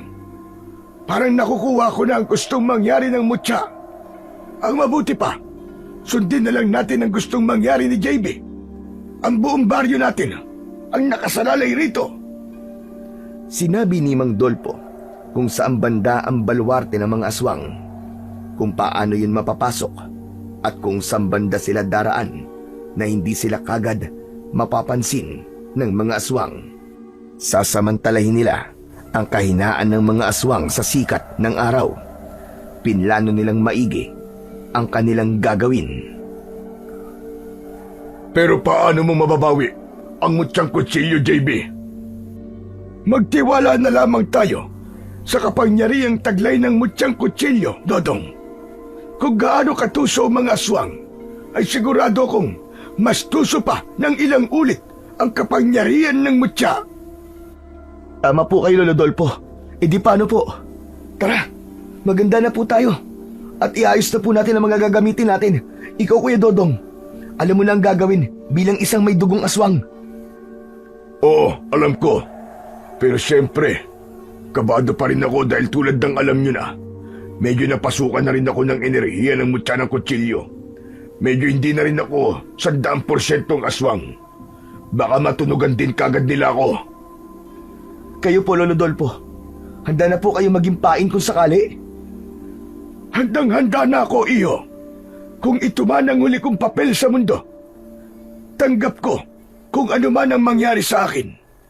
Basta't ang mahalaga, matalo natin ang buong hukbo ng mga aswang. Yun man lang ang maging pamana ko sa aking mga kababaryo. Teka, Itay, sandali. Huwag niyo naman po sabihin yan. Gagawin po namin ni JB ang lahat para matalo ang lahat ng mga aswang na walang kahit na sino sa atin ang mamamatay. Matapos nilang makapaghanda, sa wakas ay lumusob na rin sila sa baluarte ng mga aswang na matatagpuan sa pusod ng gubat sa parteng liblib ng baryo ni na Mang Gustin. Sina JB at Mang Dolpo ay dumaan sa parteng maraming tanim na mga halamang herbal na kinatatakutan ng mga aswang. Namutol si JB ng ilan. Pinagtatali at ipinulupot sa kanilang mga katawan ni Mang Dolpo. Nagsilbi nilang proteksyon ang mga ito laban sa mga aswang. Nagmukha silang naglalakad na mga palunpon ng mga halaman. Si Dodong naman ay iba ang rutang dinaanan. Sa wakas ay tagumpay silang nakapasok sa baluarte ng mga aswang. Sa oras na napansin sila ng mga aswang, ay doon na nila isasagawa ang kanilang mga plano. Ipinain ni JB ang matandang si Mang Dolpo at pinatayo sa gitna ng malawak na bulwagan. Nakita ito ng mga aswang. Nagkagulo sila dahil hindi naman makalapit ang mga ito kay Mang Dolpo na nababalot ng mga pangontrang halaman. Napilitang magpalit ng anyo ang mga aswang at sumisingasing na nagsikilos. Si Dodong din noon ay nag-anyong aswang na rin at nakihalo sa nangyayaring kalituan ng mga aswang. Palihim niyang hinanap sila Mang Gustim at Panday Eman. Nahanap naman niya ang mga ito. Sinundan niya hanggang sa mapasok din siya sa kampo ng pinuno ng mga aswang. Galit na galit nitong inuutusan ang mga aswang na matataas ang ranggo at ipinatutugis ang mga nangahas na pumasok sa kanilang baluarte. Natunugan na rin pala nito ang enerhiyang nagmumula mismo sa binatang si JB. Lalabas na sana si Dodong, ngunit sa malas ay natunugan din siya ng pinunong aswang. Sa puntong yun ay naramdaman din ni na JB at Mang Dolpo na nanganganib na rin silang lahat. Dito na pinagana ni JB ang kanyang mutyang kutsilyo na noon ay nakasukbit sa mga tagiliran ni Namang Gustim at Panday Eman. Panahon na! Mutyang kutsilyo ng matador! Magsibalik na kayo sa akin! Sukat nun din ay biglang nangisay si Namang Gustim at Eman dahil sa pagkapasok sa biglang paggana ng sukbit nilang mga kutsilyo. Kusang umangat ang mga ito sa ere at mabilis na umiikot na muling nagsanib sa iisa. Sa prosesong yun ay tinamaan ang ilang mga aswang na nadaanan ng mga ito, maging hanggang sa pumaroon ito sa kamay ni JB ay marami pang ibang natamaan. Dumanak ang dugo sa paligid at umugong ang galit na galit nilang mga pag-atungal. Lumabas na rin at humarap ang pinunong aswang kay JB. Nagpupuyos sa galit na minanduhan nito ang malalakas nitong mga aswang at sabay-sabay na ipinasugod laban kay JB. Noon ay nag-apoy naman ang mga mata ng binatang si JB. Ang hawak niyang matalim na mutyang kutsilyo ay umuusok din na parang pati ito ay galit na galit. Humanda kayo mga aswang kayo! Lagot talaga kayo sa akin! Kakatayin ko kayong lahat ng pinong-pino! Mamatay na kayo! Ah! Naging napakalakas at napakabilis ni JB ng mga sandaling yon. Pinagtataga niya ang bawat aswang na sumusugod at humaharang sa kanya. Napakarami niyang nakalaban at napabagsak. Lahat talagang malalakas at maliliksi. Pero nahirapan din siya, lalo na sa mga aswang na matataas ang ranggo. Ngunit dahil din sa lakas na idinudulot ng kapangyarihan ng mutya, ay hinihigitan nito ang mga yon. Hanggang sa maubos na ni JB ang mga aswang sa buong lugar na yon, at ang tanging natitira na lamang ay ang pinuno ng mga aswang. Para matapos na ang laban, ay wala nang panahong sinayang ang binatang si JB. Nang makatsyempo, ay agad niyang inihagis sa direksyon ng pinuno ng mga aswang ang hawak niyang duguang itak. Ngunit naging napakabilis naman ng kilos ng pinunong aswang, ano pat agad nitong nasunggaban si Dodong, at ito ang ginawang panangga. Sa halip na ang dibdib nito ang matuhog ng kutsilyo, ay ang dibdib ni Dodong ang tinamaan. Kuya Dodong! Hindi maaari! Kuya Dodong! Dahil sa nangyari, ay nagpuyos sa galit si JB laban sa pinunong aswang na tatangkain pa sanang tumakas. Sa isip niya ay mabilis niyang inutusan ang mutyang kutsilyo. Husa itong nabunot mula sa dibdib ni Dodong at umiikot sa ere na sinundan ang pinunong aswang kung saan ito tatakas sana. Nang maabutan ang pinuno ng mga aswang, ay hiniwa muna nito ang likod ng talampakan, sabay hiwa sa binti paakyat sa tiyan. Malakas na napasigaw ang pinuno ng mga aswang, ngunit hindi pa rin tumigil ang mahiwagang kutsilyo. Bumuelo ito sa ere at mabilis na bumulusok patungo sa dibdib ng aswang at bumaon ito direkta sa puso. Ngunit hindi pa doon nagtatapos. Paulit-ulit itong sumaksak at bumaon sa aswang hanggang dumapo ito sa leeg at tuluyang mapugutan na ito ng ulo. Nagkagutay-gutay ang katawan ng pinuno ng mga aswang habang naglalagablab ang buong katawan nito at tuluyang naging abo at sumama sa hangin. Matapos ang lahat, ay kapwa umiiyak na binalikan ni Namang Dolpo at JB ang wala ng buhay na katawan ni Dodong. Pero nang makalapit sila rito, ay nagtaka si JB nang mapansing hindi na pala duguan si Dodong lalo na nang makita niyang unti-unting naghihilom ang sugatan nitong dibdib. Parang walang nangyari. Ha? Paano nangyari yun? Lolo Dolpo, ano to? Bakit ganun? Naghihilom po ang sugat ni Kuya Dodong. Parang himala. Nakiramdam namang maigi ang matandang si Mang Dolpo na hindi makapaniwala sa nangyayaring milagro. Diyos ko, maraming salamat. Buhay ang anak ko, JB. Nararamdaman kong pinagaling siya ng enerhiya ng mutyang kutsilyo. Yun ba ang tumama sa kanya? Opo, Lolo Dolpo, yun nga po. Mangyaring aksidente ko po siyang natamaan eh.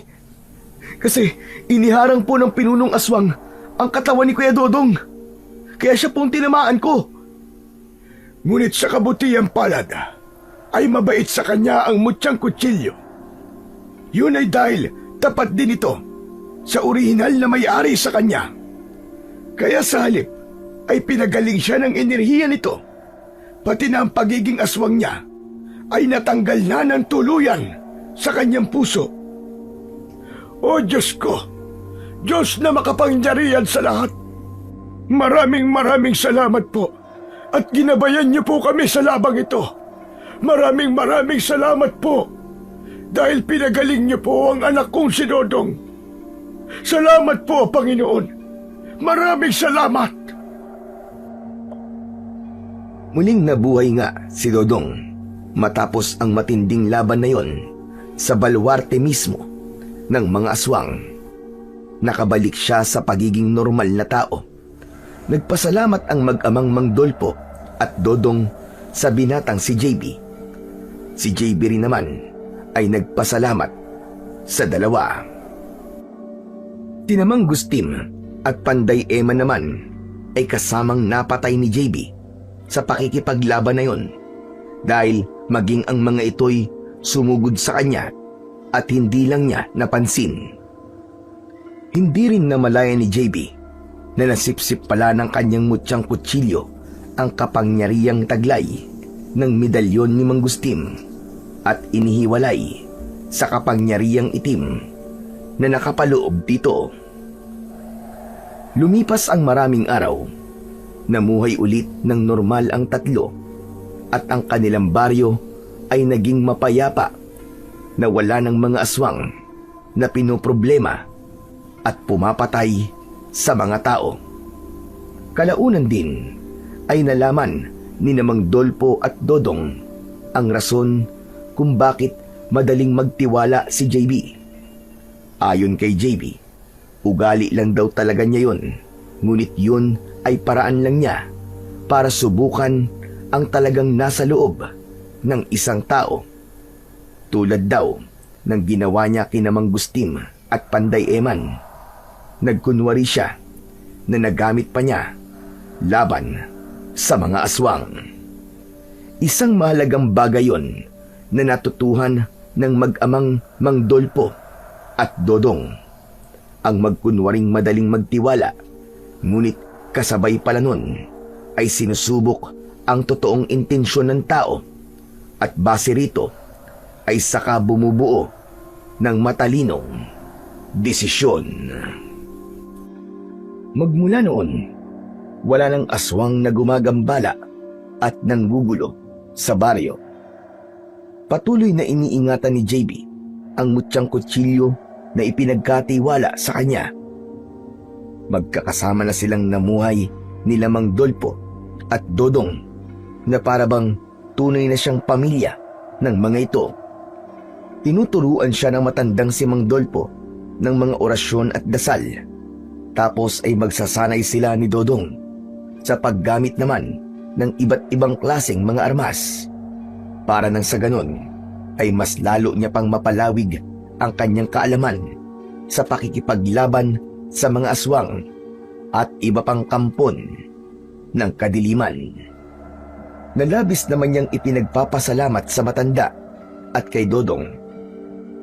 Nangako siya sa kanyang sarili na habang hawak niya ang mahiwagang kutsilyong may makapangyarihang mutya, ay walang makakapanakit sa itinuturing na niyang bagong pamilya at mahal sa kanya, at sisiguraduhin niya na ipagtatanggol niya ang lahat sa kanilang baryo laban sa mga aswang na maghahasik ng lagim dito sa ngalan ng Panginoon ng katapangan at pagmamahal.